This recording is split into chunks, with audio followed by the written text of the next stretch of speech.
Segundo o teórico russo Mikhail Bakhtin, nenhum discurso é original. Toda palavra é uma resposta à palavra do outro, na opinião dele. Todo discurso reflete ou refrata outros discursos. Legal.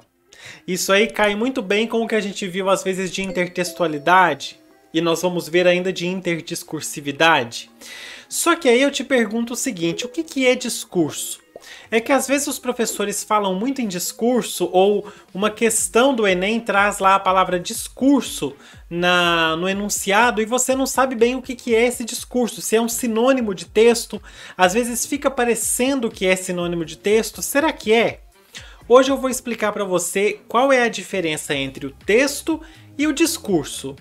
É uma diferença pequena, mas às vezes, né, vai fazer assim, ó, um sentido, e a gente vai usar esse daqui a pouquinho, vai fazer sentido você perceber o que é uma coisa e o que é a outra. Vamos ver? Chega na vibe! Então é isso, o tema da aula de hoje é texto e discurso. E se você, manja dos Paranauê, você já pode até pegar aí alguma coisa por essa imagem de capa. Por que eu coloquei isso aí na capa da nossa aula hoje? Já dá para você captar alguma coisa aí. Agora, antes de começar, o que eu queria te dizer? Nós temos aí esse símbolo de pause que está no cantinho, né? Tá embaixo aí, mas do lado de lá, ó. Logo lá, Esse símbolo de pause você já sabe que é uma aula que você precisa pausar. Quando o símbolo aparecer na tela desse jeito aí, você vai pausar e vai responder a pergunta que vai estar na tela para você. É a sua forma de participar conosco, porque na interpretação de texto você precisa estar constantemente trabalhando aí a sua interpretação para poder pegar as informações de forma mais precisa, ok? Então o objetivo é esse. Quando aparecer o símbolo de pause, você aperta a pausa aí no seu telefone ou no seu computador, pausa o vídeo, responde a pergunta, você pode responder mentalmente ou escrevendo, e logo depois você dá play no vídeo de novo e continua com a gente. Vamos começar então vendo qual é a diferença entre o texto e o discurso. Antes eu preciso te convidar para ver essa aula de texto e intertextualidade, porque foi nela que nós trouxemos um conceito de texto que vai servir como o nosso ponto aí principal, não o ponto principal, nosso ponto de partida para a aula de hoje. Então, nessa aula de texto e intertextualidade, a gente viu que texto é um enunciado concreto, ou seja, é um enunciado completo, que apresenta uma unidade de sentido, aquilo tudo lá é uma coisa, só tem um sentido todo em si. Então, se eu tenho um livro, e eu vou falar desse livro para você daqui a pouquinho, se eu tenho um livro, é o conjunto desse livro, de tudo que está aqui, que é o texto, né, e apresenta isso tudo aqui, apresenta uma unidade de sentido e é percebido pela nossa audição ou pela visão. Você pode ouvir um texto ou você pode ler um texto, e aí essa leitura nos mais diversos sentidos. Pode ser uma imagem que você está lendo, pode ser cores, qualquer coisa, mas você percebe pela audição ou pela visão. Dá para notar que é uma coisa meio estrutural, que é uma coisa que você consegue captar só por esses dois sentidos, e você já tem aí um conceito de texto. Então, é um enunciado concreto que apresenta a unidade de sentido e é percebido pela audição ou visão. Simples assim. Ou seja, se eu falo socorro, é um texto, você percebeu pela audição, pela visão e você entendeu o que eu queria te falar. Agora, se você leva em consideração que eu estou fazendo um pedido de socorro real, que eu estou numa situação de emergência, isso já sai do texto em si, já vai para uma outra coisa que é o discurso e a gente vai ver a partir de agora. Então, como a gente viu lá que nós temos o texto e o discurso como coisas diferentes e que o texto é uma coisa mais física, mais estrutural, mais básica, eu peço para você, como primeira atividade dessa aula, tentar relacionar esses 7 elementos que nós temos aí, se é um elemento que é uma característica do texto ou é uma característica do discurso, ok? Então eu vou ajudar você a fazer a leitura, tá bom? Carrega em si posicionamentos históricos, sociais e culturais. É uma coisa de texto ou de discurso? Uma característica do texto ou do discurso? Segundo, pode ser verbal, não verbal ou multimodal. Terceiro, define o contexto. Quarto, tem sentido completo desenvolvido em uma determinada estrutura.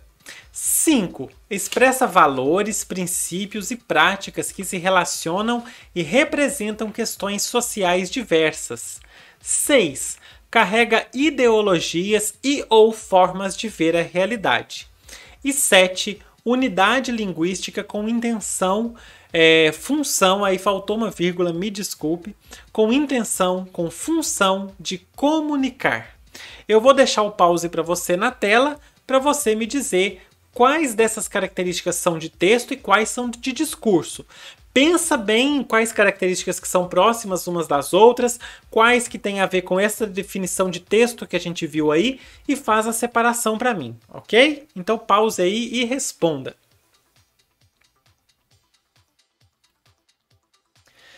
Muito bem, então. Vamos ver uma por uma dessas 7 características. Primeiro, o discurso é que carrega em si posicionamentos históricos, sociais e culturais.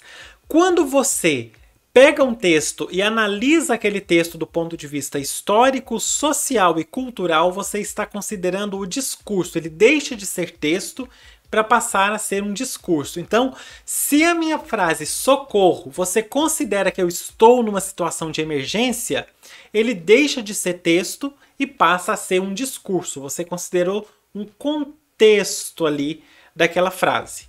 Segundo, pode ser verbal, não verbal ou multimodal. É o texto, obviamente, porque é uma questão mais estrutural do texto. Você bateu o olho no texto, você percebe se ele é verbal, não verbal ou multimodal, até mesmo sem ler. Você já consegue observar isso. Ou se você ouve um texto também, você percebe se ele é verbal, não verbal ou multimodal, mesmo que você nem presta atenção no que está sendo dito. Próximo, define o contexto, eu já dei a dica para você. Se está relacionado ao contexto, é discurso. O discurso é tudo aquilo que sai do texto. O discurso, você não está considerando apenas elementos internos ao texto, você está considerando coisas externas. Próximo, tem sentido completo desenvolvido em uma determinada estrutura. Obviamente é o texto, porque é o que a gente viu que está na definição de texto. Então é um enunciado com sentido completo desenvolvido numa determinada estrutura. É também uma questão interna.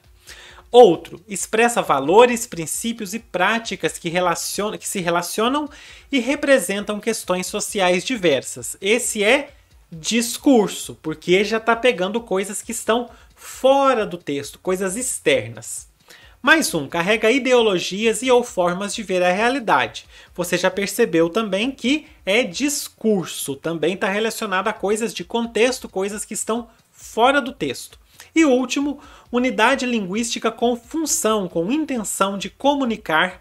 Você também sabe que esse é o texto porque são questões internas, não são externas.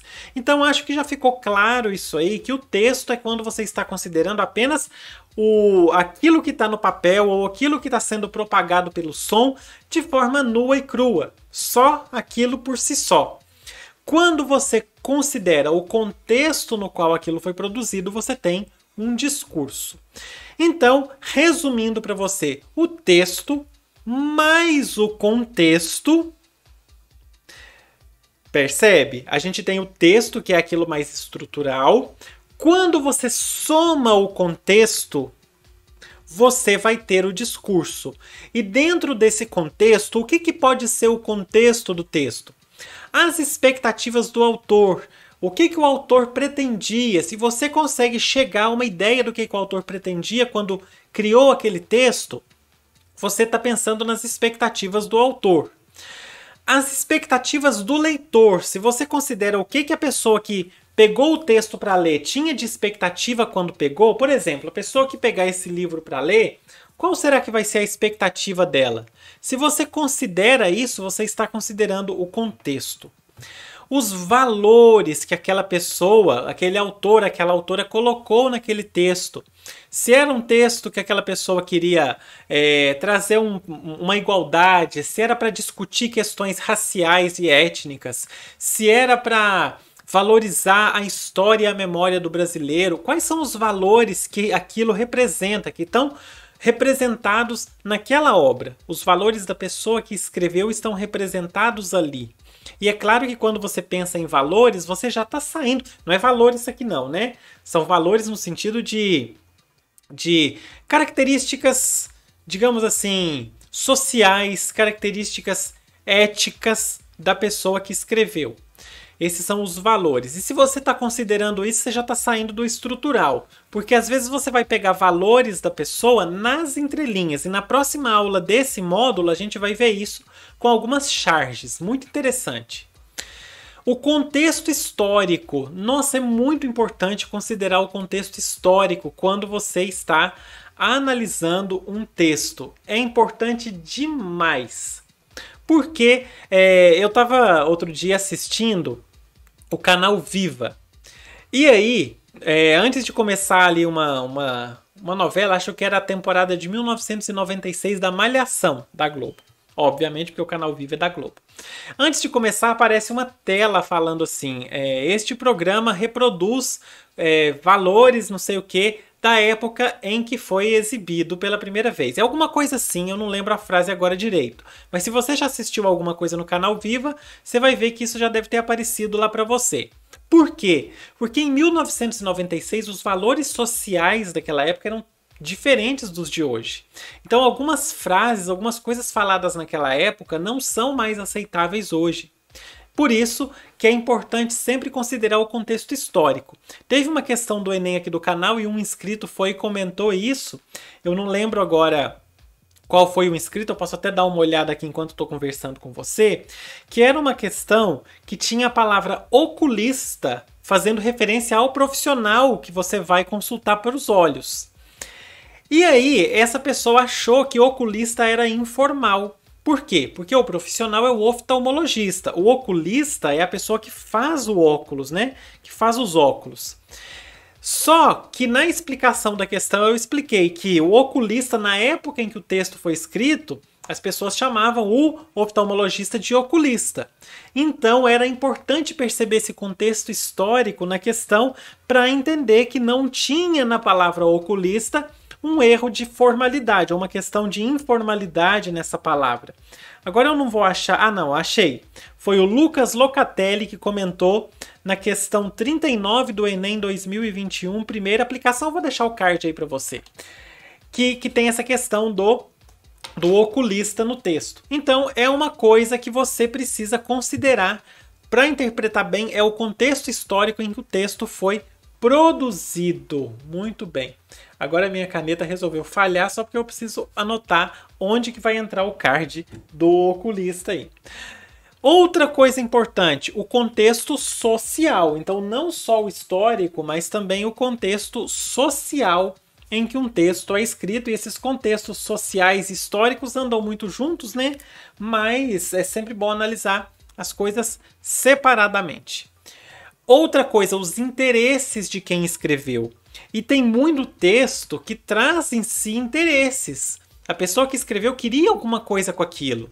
E se você consegue perceber esse interesse, é igual eu trago um outro exemplo de questão do Enem também, de um texto, se não me engano, do Fernando Sabino. É isso mesmo, é do Fernando Sabino, que é a questão da mulher o delegado e a mulher do vizinho. Eu vou deixar o card para essa questão aí também. E aí, nessa questão, perguntava lá se o texto trazia, apesar de ter lá os problemas dessa questão, e você vai ver se você assistir, perguntava o seguinte: se essa questão, esse texto que está lá nessa questão, qual era a função dele, alguma coisa nesse sentido. E se você sabe que esse texto é do Sabino, você já consegue compreender melhor que é um texto que vai trazer alguma coisa cômica, porque as crônicas e os contos do Sabino trazem aí alguma coisa cômica, alguma coisa engraçada também. Eu vou tentar achar também essa questão aqui para poder conferir para você se é esse texto mesmo, se é do Sabino mesmo. Deixa eu pesquisar aqui no canal Delegado, que aí fica mais fácil de achar. Aqui é a questão 25 do Enem 2021 na prova azul. Deixa eu conferir se é do Sabino mesmo. Mas se não for do Sabino, é de outro autor que também consegue. É isso mesmo, Fernando Sabino. Tá vendo? Minha memória ainda tá boa.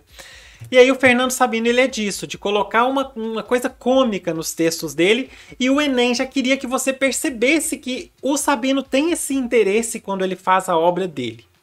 Próximo. Ideologias, as mais diversas. Toda pessoa que escreve tem um posicionamento, tem uma ideologia, coloca ideias, pensamentos e valores naquilo que está escrevendo também. E é bom tentar perceber quais são as ideologias. Essa palavra ideologia ficou muito deturpada, né? Hoje em dia, que as pessoas falam, ideologia disso, ideologia daquilo, o ensino está reproduzindo a ideologia tal, e ideologia tomou uma conotação pesada. Mas ideologias são as ideias que a pessoa defende e que ela coloca aí no texto dela. É como se fossem os valores. Intenções também, do mesmo ramo dos interesses, né? O que a pessoa queria com aquilo, qual era a intenção, o que ela queria provocar no leitor, o que ela queria mudar socialmente. As intenções também fazem parte do contexto. E as visões de mundo, as formas diferentes das pessoas verem o mundo. Se você consegue perceber num texto qual é a visão de mundo do autor, você aí tem meio caminho andado para a sua interpretação. Então tem alguns textos que a gente vê aí de autores meio duvidosos, que se você consegue pesquisar a vida dessa pessoa e perceber qual é a visão de mundo que essa pessoa tem, o que essa pessoa enxerga das coisas, você já olha para o texto e fala assim, não vou ler esse livro não, porque vai mais me decepcionar do que me alegrar, ou me divertir, ou me informar. Isso tudo, né, quando você pega o texto em si e soma todas essas coisas externas, que são o contexto, você tem o discurso. Muito bom. Então, deu para perceber qual que é a diferença entre o texto e o discurso? Agora, o que eu te digo é o seguinte. Hoje em dia, na verdade, nem hoje em dia, sempre, é muito difícil você pegar um texto e simplesmente olhar o texto sem buscar nada de contexto para ele. Por mais assim, fora que a gente esteja, por mais alheio que a gente esteja a alguma coisa, sempre um pedacinho de contexto a gente consegue colocar ali naquilo que a gente está lendo, naquilo que a gente está ouvindo. Então, quase sempre um texto vai ser discurso na nossa interpretação na vida. Ok? Então, quando as pessoas ficam assim, mas não é texto que a gente tem que falar, é discurso, porque texto é uma coisa, discurso é outra. Sim, mas na prática mesmo, a gente vai sempre pelo lado do discurso. Quando a pessoa vai pelo lado só para o texto em si, é porque a pessoa ela ainda não está com o letramento dela bem trabalhado. É aquela pessoa que ainda não consegue interpretar aquilo que está lendo. Ela consegue ler, e tem uma boa parte do Brasil que é assim, que consegue ler uma coisa, ler bem as palavras lindamente, mas não consegue perceber o que está sendo dito. Essa pessoa está só no texto, ela não está no contexto. Mas geralmente a gente está sempre no texto e no contexto, então um texto para a gente já é sempre discurso. O discurso, então, é a atividade comunicativa constituída de texto e contexto. E o contexto é quem fala, com quem essa pessoa fala, quais os valores expostos, qual a finalidade, etc. Com sentido e desenvolvida entre interlocutores. Uma pessoa está produzindo o texto, outra pessoa está recebendo. Vamos analisar então agora a capa da aula de hoje, já que eu adiantei lá no começo que a capa dizia alguma coisa e se você conseguisse pegar já era um bom caminho para você. Nós temos aí então dois elementos na capa, né? Nós temos um relógio e nós temos uma pintura do Salvador Dalí, que é a persistência da memória. Vamos começar pelo relógio. Que mensagem um relógio na parede consegue te passar? Responde aí para mim. Que mensagem um relógio na parede consegue te passar? Pausa e responde. Bom, o máximo que um relógio na parede consegue te passar de mensagem é quantas horas são. Se o relógio estiver funcionando, se ele estiver parado, nem isso ele consegue. Igual aqui. Eu tenho aqui, acho que não vai dar para você ver porque ele está bem escondidinho, mas eu tenho um relógio que costuma ficar ali no cantinho das aulas e ele sempre marca 8h15. O horário marcado lá é sempre o horário de 8h15 da manhã e o relógio está parado. Mas mesmo parado ele quer dizer alguma coisa. O que ele quer dizer? que sai aula nova no canal todo dia às 8h15 da manhã. Por isso, se você não se inscreveu no canal ainda, aproveita agora, aperta aí o botão vermelho que tem logo abaixo do vídeo, se inscreve, aproveita e ativa as notificações, que todo dia saiu aula nova, você vai receber. Ok? Então, mesmo às vezes um relógio parado tem uma intencionalidade discursiva. Agora, o que eu coloquei para você é que um relógio só, ele diz muito pouca coisa. Ele diz coisas, sim, você pode entender que horas são, ele pode ter uma função como eu mencionei para você, mas ele diz muito pouco. É muito raso, é muito restrito. Outra pergunta para você. E uma foto de um relógio na parede? Não é a foto que está na parede, não. Desculpa se tiver ficado ambíguo aí. É isso aí que a gente está vendo. Isso aí que a gente está vendo é uma foto que alguém tirou de um relógio que estava na parede. Uma foto assim, ela consegue te passar que tipo de mensagem? Pause e responda.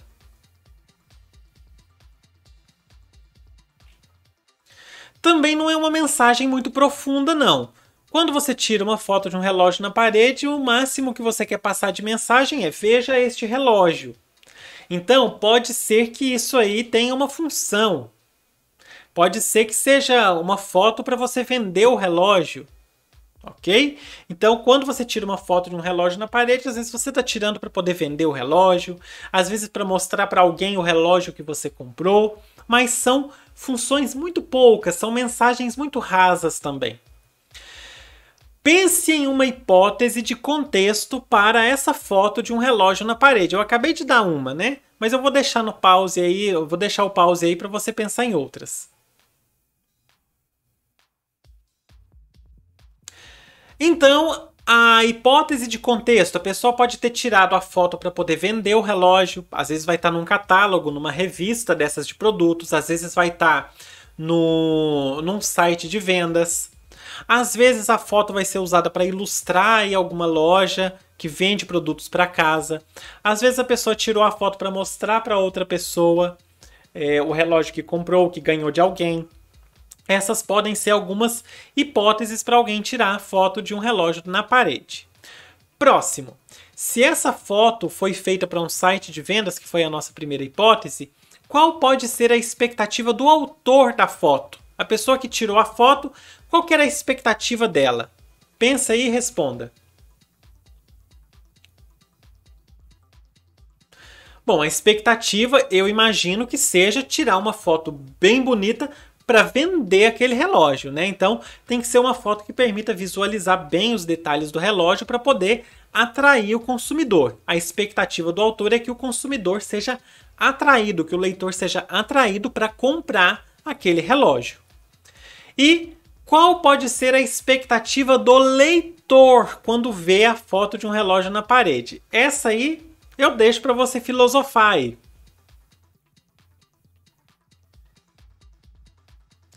Quando eu vi essa foto, é claro, eu fui pesquisar lá no Google Imagens, foto de relógio. Quando eu vi essa foto, a primeira coisa que eu pensei foi: é uma foto de site de venda. Então, essa era a minha expectativa, que alguém tirou essa foto para me mostrar os detalhes do relógio, para me mostrar ali que ele é um relógio com uma borda prata, que parece ser cromada, que tem as letras pretas e é bem claro, é bem visível. Para mim foi isso, para mim essa foi a minha expectativa. A expectativa foi que alguém queria me vender alguma coisa. O que eu esperei dessa foto foi encontrar detalhes de um relógio, alguma coisa assim. Mas também é uma pergunta difícil. Tá vendo que quando o texto é um texto muito raso, é difícil responder coisas relacionadas a contexto desse texto? É muito difícil quando o texto é raso. Então, essa foto desse relógio, apesar da gente conseguir trazer um discurso para ela tá muito mais pro lado do texto em si. É muito difícil pensar em contextos, em questões relacionadas a contexto para essa foto. Mas quando a gente vê outras fotos, tem uma pergunta final que eu estava esquecendo, né? O relógio tem sentido mais subjetivo ou objetivo? E eu já adiantei um pouco para você no que eu acabei de falar. Você acha que é um sentido mais subjetivo, que a pessoa consegue interpretar várias coisas daquilo? Ou você acha que é mais objetivo, que a pessoa simplesmente bate o olho e pronto, a informação está toda dada? Responda aí.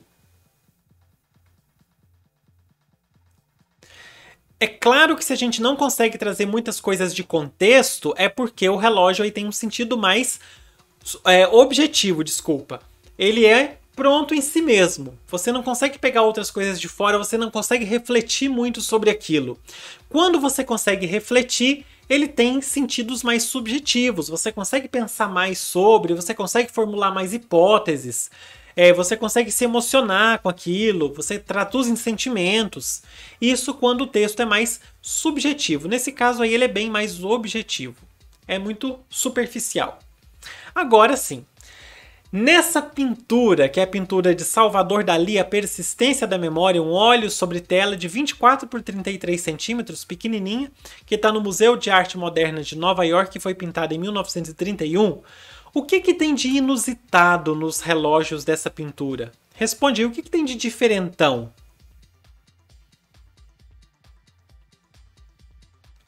Como você pode ver, nós temos aí 3 relógios derretidos. Então, igual um tecido, né? Molenga. Nossa, ficou parecendo a capa do CD do álbum da Olivia Rodrigo, né? Só faltou aquele monte de adesivo na minha cara, o cabelo, a jovialidade da Olivia Rodrigo, um monte de coisa faltou. Então nós temos aí 3 relógios derretidos. Isso é inusitado nos relógios dessa pintura, né? Um relógio derretido.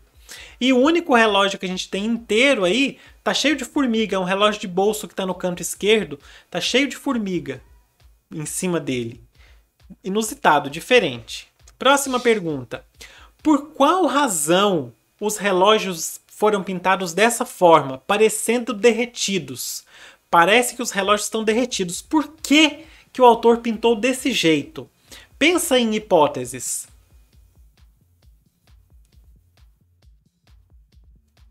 E aí, como a gente vê, a gente já consegue pensar em várias hipóteses.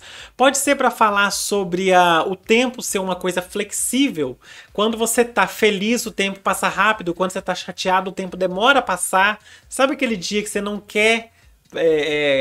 você tá cansado, tá cansada, não quer fazer alguma coisa e o tempo demora a passar. Pois é, para dar essa impressão, às vezes, de maleabilidade do tempo, ou para querer dizer que o tempo da gente é muito relativo, é muito curto, o tempo da vida da gente. Então, várias podem ser as hipóteses. A gente pode olhar para isso e interpretar de várias formas diferentes. Agora, mais uma pergunta para você. Esses relógios, então, eles têm sentido mais subjetivo ou mais objetivo? Tempo.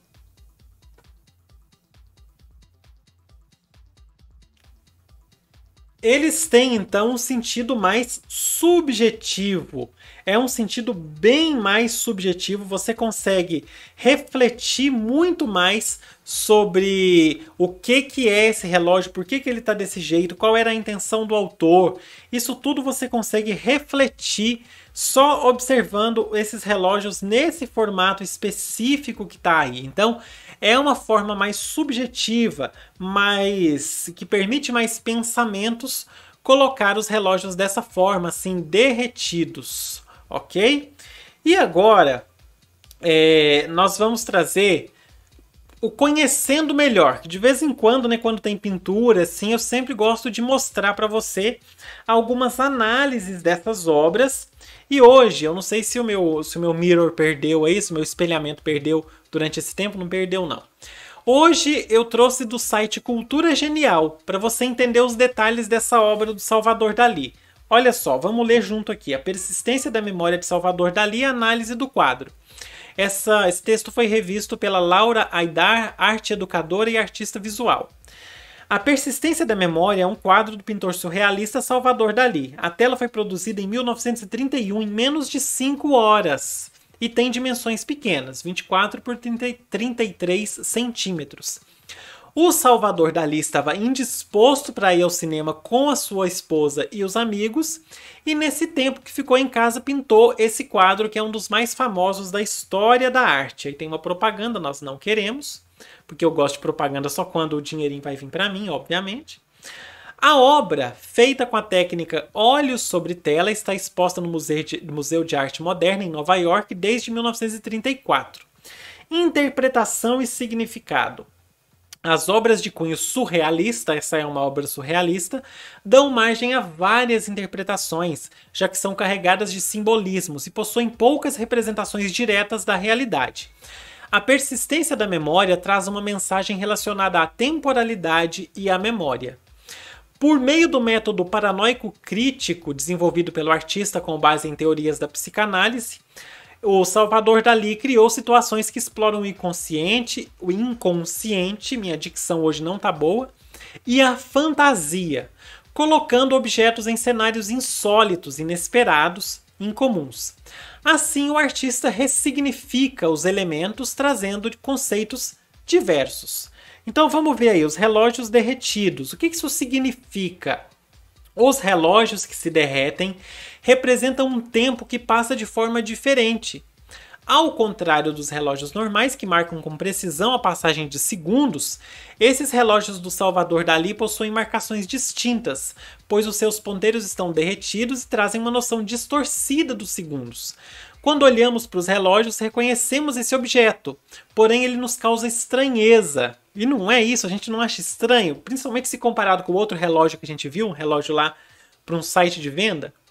Por que causa estranheza? Pois ele está destituído de seu formato e uso convencionais.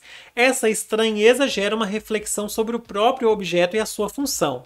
Tem ainda a interpretação dos relógios derretidos estarem relacionados à impotência sexual. Agora vê, você não percebeu isso lá, a gente não percebeu quando a gente pensou nas hipóteses. Podem estar relacionados à impotência sexual, assunto abordado em outros trabalhos do artista. Por meio da consistência do objeto, nesse caso flácido, o Dalí cria um elo entre a sexualidade e o tempo. Que interessante, né?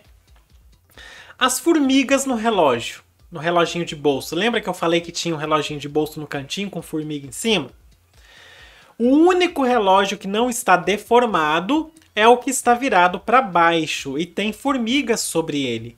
Salvador Dalí não gostava muito de formigas e esses insetos estão relacionados à putrefação em suas obras. Isso mostra como o objeto cotidiano é desprezado pelo Salvador Dalí e pela vanguarda surrealista. Muitos acreditavam que a arte representativa estava decadente e que a fotografia tinha tomado o lugar de uma pintura realista. A saída encontrada foi deslocar o objeto, deformá-lo, buscar novas formas de representar esse objeto. Esse recurso, além de ser outra forma de representar o objeto, promove a meditação, a reflexão sobre coisas que passam despercebidas no nosso cotidiano. O relógio é um objeto banal, comum, que todo mundo viu, todo mundo tem, provavelmente usa, e geralmente a gente não presta atenção nesse objeto, mesmo que seja responsável por marcar, dar o passo do nosso dia e dos nossos compromissos. Olha que reflexão interessante. Esse objeto ele marca a nossa vida e a gente não observa ele, não presta atenção. Quando Dalí transfigura o relógio, nos faz perceber como esse pequeno objeto tem uma importância tão grande em nossa vida. Aí a mosca sobre o relógio também. A mosca parece pousada sobre um dos relógios. É mais uma confirmação de que o artista trata a questão do tempo nessa obra. O inseto simboliza a passagem dos ciclos e nos lembra que o tempo voa, ainda que de forma variável para cada indivíduo. A árvore seca, por fim não, que tem uma caricatura do pintor ainda, eu já estou acelerando as coisas. A árvore exibida na tela surge como uma estrutura de sustentação de um dos relógios escorridos. Esse elemento simboliza uma oliveira, árvore muito comum na Catalunha, terra de Salvador Dalí. O artista escolheu retratar a árvore como uma maneira de reafirmar novamente, além da paisagem ao fundo, suas origens. O fato do tronco estar ressecado, sem nenhuma folha verde, nos faz pensar mais uma vez nos ciclos da natureza e, por consequência, no tempo e na vida. Uma caricatura do pintor que nós temos aí também. Caricatura do pintor. A noção subjetiva do tempo é explorada por Dalí nesse quadro. A própria figura do pintor aparece dormindo embaixo de um relógio derretido. O lugar do sonho, da vigília, também é um lugar onde a temporalidade assume outras realidades. Por fim, eu estou acelerando, né, as coisas. Você está percebendo? Parece que eu estou ansioso para acabar, não é isso não. O tempo do quadro A Persistência da Memória não é o tempo real, e sim o tempo do inconsciente. Sabe-se que Dalí foi influenciado por algumas das teorias da psicanálise de Freud, segundo o qual o sonho é a estrada real que conduz ao inconsciente. A busca de Dalí pelo inconsciente está refletida no quadro pela sua caricatura que dorme. A temporalidade está em outro plano. Nessa figura, nós podemos ver também que o artista é retratado de maneira disforme, com um corpo amorfo, sem forma, né? E com grandes cílios. Nota-se ainda um elemento orgânico próximo ao nariz, que pode ser interpretado como uma língua, trazendo a sensação de que o próprio corpo está reconfigurado, como é próprio do universo dos sonhos. Esse pedaço aqui, observa, que interessante. Isso ser uma caricatura do próprio Dalí. Legal, né? E a paisagem e o resto do real. Aí nós temos a paisagem ao fundo. Em meio a todas as figurações e representações surreais, o quadro de Salvador Dalí nos apresenta ao fundo uma paisagem. Esse horizonte era a vista da sua casa em Barcelona. É a estrada do real, o que resta da realidade nesse quadro que retrata o ambiente onírico dos sonhos, ou seja, aquele que experimentamos enquanto sonhamos. A paleta de cores utilizada foi escolhida de forma a nos levar a uma paisagem árida, com tons de ocre e marrons. Na maior parte da tela, somos transportados a uma natureza seca e infértil. A obra também leva ao questionamento metalinguístico: como a arte pode fazer parte da memória e não ser esquecida? E como isso leva o sujeito que produz a obra a procurar um pouco da imortalidade em seus quadros? Interessante. Outras reflexões sobre a persistência da memória, deixa eu tirar a propaganda. A persistência da memória é uma visão subjetiva da temporalidade e de suas implicações, seja na obra de arte ou nas lembranças. Eu não vou ler o restinho, não. Eu vou deixar aí esse link na descrição para você. Inclusive, ele fala um pouco do que foi o surrealismo, que foi uma escola de arte que nasceu na literatura e que prega uma grande liberdade na criação. E tem influência nas teorias psicanalíticas de Freud. Eu vou deixar aí na descrição para você ler com detalhes esse texto. E aí já fica o meu agradecimento ao site Cultura Genial. Achei muito boa a análise aí do quadro A Persistência da Memória. Voltando então para a nossa aula, para a gente poder finalizar, eu vou passar para a tela grande e vou fazer algumas considerações sobre texto e discurso referentes a esse livro. Bora lá! Então esse é o livro que eu estou trazendo hoje para exemplificar todas essas aulas de interpretação. Eu tenho trazido alguns livros, o de hoje é esse. Por que eu trouxe esse livro? Para a gente pensar no texto e discurso, observe isso aqui.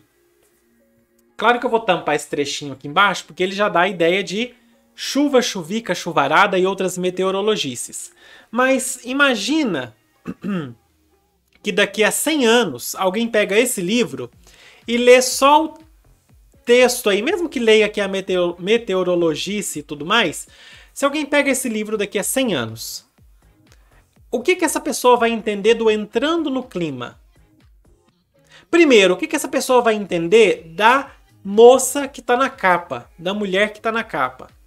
Provavelmente nada, porque a gente entende essa capa, que a gente entende que tem um duplo sentido em entrando no clima, que é para você pegar o livro e você tipo assim, agora eu vou começar a ler esse livro, vou me empolgar aqui, vou entrar no clima. E ao mesmo tempo é um livro sobre meteorologia. E por quê? Porque a Maju Coutinho trabalhou durante muito tempo, trabalhou, como você sabe, muito bem na Poderosa. Essa mesmo que é a Poderosa. É isso aí. Ela ainda trabalha na Poderosa, claro. Ela ainda trabalha na Poderosa.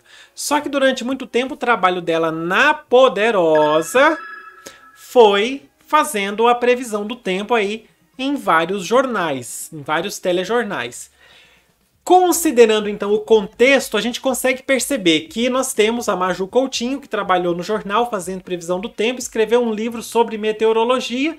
O nome do livro é Entrando no Clima. Isso tudo a gente pega pelo contexto. E Entrando no Clima é uma gíria que nós temos aí nessa época nossa. Daqui a 100 anos, a pessoa só vai entender isso se ela voltar ao contexto histórico de 2000, dos meados de 2010, 2020, para a pessoa poder entender essa capa. Eu ainda não li o livro da Maju Coutinho, quero ler, tá aqui para eu poder ler, ainda não consegui começar, tem um monte de coisa que tá acontecendo, então não consegui ler ainda, mas já fica também, se você gosta de jornalismo, eu adoro, eu sou apaixonado por jornalismo, fica aí a dica para você também, livro da Maju Coutinho. Muito bom! Então eu já pedi para você se inscrever no canal, por hoje eu vou só fechar, já deixei minha recomendação, a gente já trabalhou essa questão do livro da Maju Coutinho, compreendendo que o texto, se a gente pega isso aqui e lê sem analisar contexto nenhum, é só texto, se a gente analisa contexto tem um discurso. Então essa capa tem um discurso que é muito um discurso da nossa época, por causa da foto da Maju, da gente saber que ela trabalhou na Poderosa e da gente saber que ela trabalhou com meteorologia. Muito bem, hoje eu vou terminando por aqui, eu vou deixar o card para você assistir a todas as aulas deste módulo de interpretação de texto. Um beijo para você, se inscreve no canal, eu já pedi lá mais no começo e é isso. Até a próxima, fui. Tchau, tchau.